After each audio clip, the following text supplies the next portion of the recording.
berproduksi adalah ibadah. Sebagai seorang muslim, berproduksi sama halnya mengaktualisasikan keberadaan hidayah Allah Subhanahu wa taala yang diberikan kepada kita.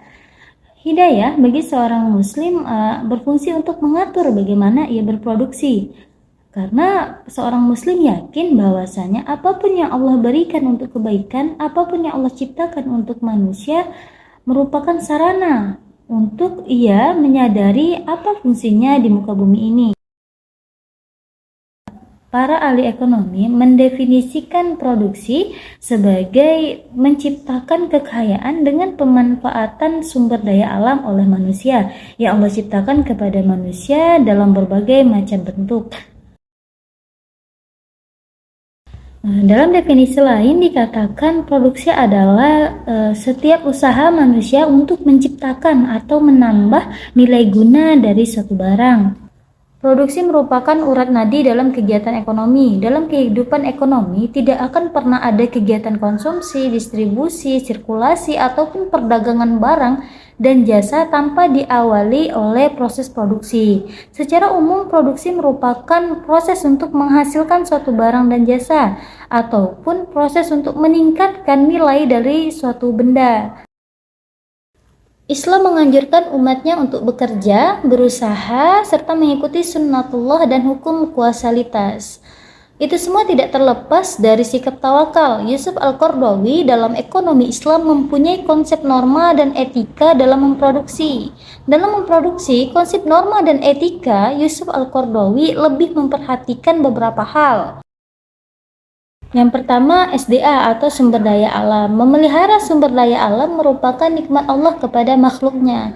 Manusia wajib mensyukurinya. Di antara bentuk syukur itu adalah menjaga alam dari kerusakan, polusi, kehancuran, dan lain sebagainya yang tergolong bagi kerusakan di muka bumi.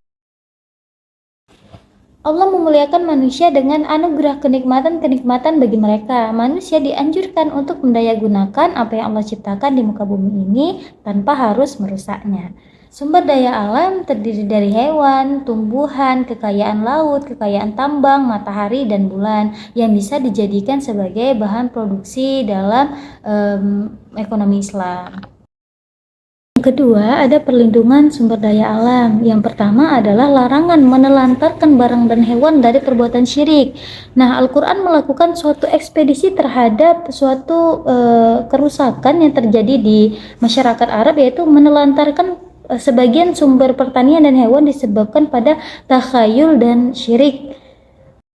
Perlindungan sumber daya alam yang kedua adalah dilarang membunuh burung secara sia-sia. Yang ketiga, penebangan hutan secara liar. Nah, pelarangan yang dimaksud ialah membabat hutan secara liar sehingga merusak lingkungan dan kemaslahatan manusia serta hewan. Melestarikan pepohonan yang terdapat di padang pasir dan di hutan belukar sangat dianjurkan karena pepohonan mempunyai andil yang sangat besar dalam menjaga lingkungan hidup. Mereka yang menebang pohon diharapkan menebang secukupnya dan menggantinya dengan bibit pohon yang baru. Kemudian berproduksi dalam lingkungan halal. Prinsip etika dalam produksi yang wajib dilaksanakan oleh setiap muslim, baik itu individu maupun komunitas, adalah berpegang pada semua yang dihalalkan Allah dan tidak melebihi batas.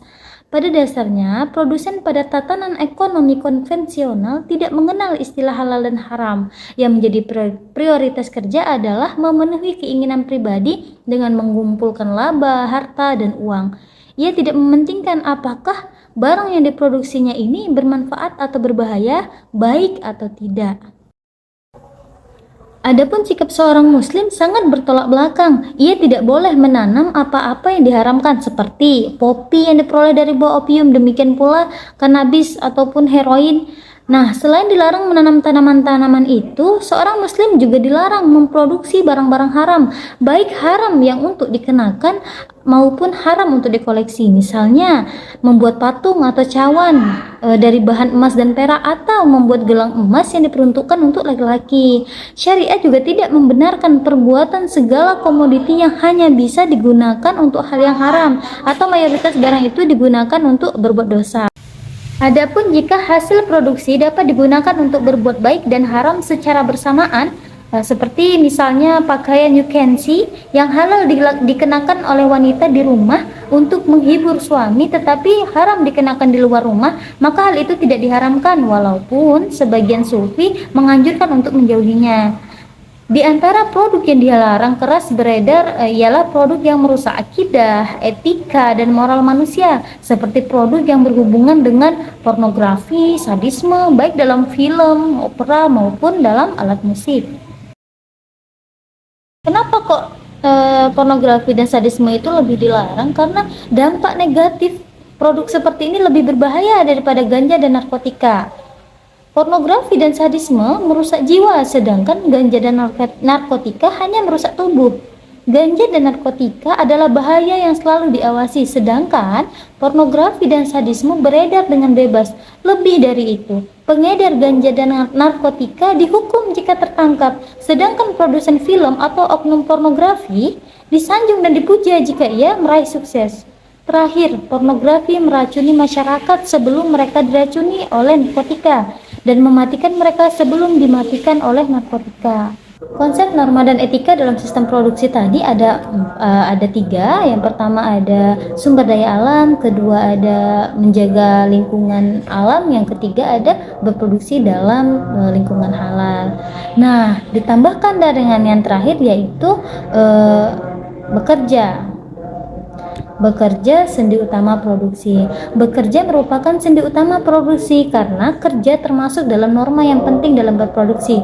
Seorang muslim diminta bekerja untuk mencapai beberapa tujuan. Yang pertama adalah untuk memenuhi kebutuhan pribadi dengan usaha yang halal dan mencegah kehinaan meminta-minta dan menjaga tangan tetap di atas. Yang kedua adalah ketekunan. Islam tidak meminta penganutnya sekedar bekerja, tetapi juga meminta agar mereka bekerja dengan tekun dan baik. Kemudian unsur-unsur yang dominan dalam produksi menurut Yusuf Al-Qaradawi.